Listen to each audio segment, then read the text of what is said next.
Cette vidéo porte sur le concerto pour piano numéro 1 de Pierre Tchaïkovski. Je t'explique l'essentiel sur l'œuvre et sur le compositeur.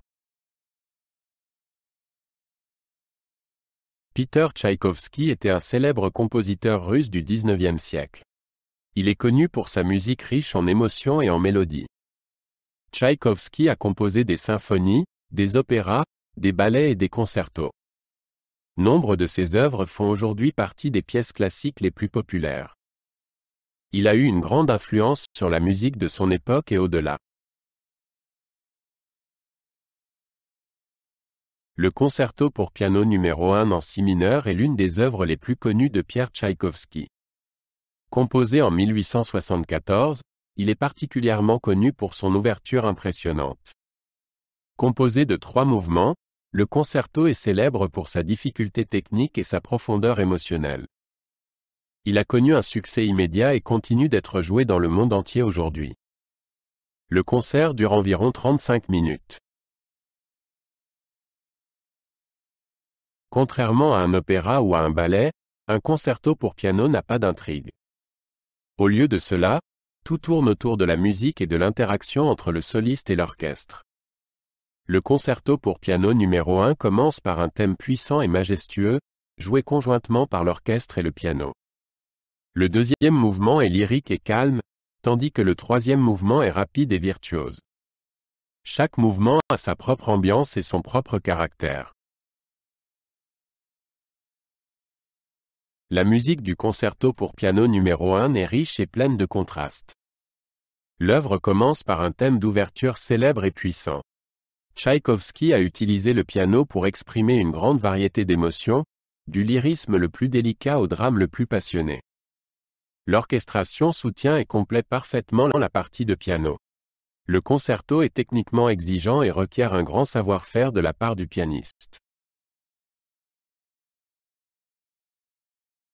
Le concerto pour piano numéro 1 est souvent joué dans les salles de concert du monde entier. Il fait partie intégrante du répertoire de nombreux pianistes célèbres. Ce concerto requiert à la fois une brillance technique et une profonde compréhension musicale. Les représentations de ce concerto sont souvent très impressionnantes et attirent un large public. Le concerto est également souvent enregistré sur des supports sonores. Le concerto pour piano numéro 1 est l'un des concertos pour piano les plus populaires de tous les temps. Il est souvent utilisé dans des films, des publicités et lors d'occasions spéciales. Sa musique entraînante s'adresse aux personnes de tous âges. Ce concerto est un symbole de virtuosité musicale et d'expressivité émotionnelle. Il a un impact durable sur le monde de la musique et continue d'inspirer les pianistes et les auditeurs. Dans son concerto pour piano numéro 1, Tchaïkovski a utilisé différentes techniques musicales pour créer le drame et la beauté de l'œuvre. Il a combiné des thèmes puissants avec des mélodies lyriques. L'orchestration est riche et soutient parfaitement la partie soliste. Tchaïkovski a utilisé la dynamique et le tempo pour créer de la tension et de l'émotion. Ces techniques font de ce concerto un chef-d'œuvre de la littérature pour piano. Le concerto pour piano numéro 1 a reçu un accueil mitigé lors de sa première représentation. Certains critiques ont loué la brillance musicale et la profondeur émotionnelle de l'œuvre. D'autres la trouvaient trop bombastique et techniquement exigeante. Tchaïkovski lui-même n'était pas sûr du succès du concert. Malgré les critiques initiales, l'œuvre est aujourd'hui un classique apprécié tant par les musiciens que par le public.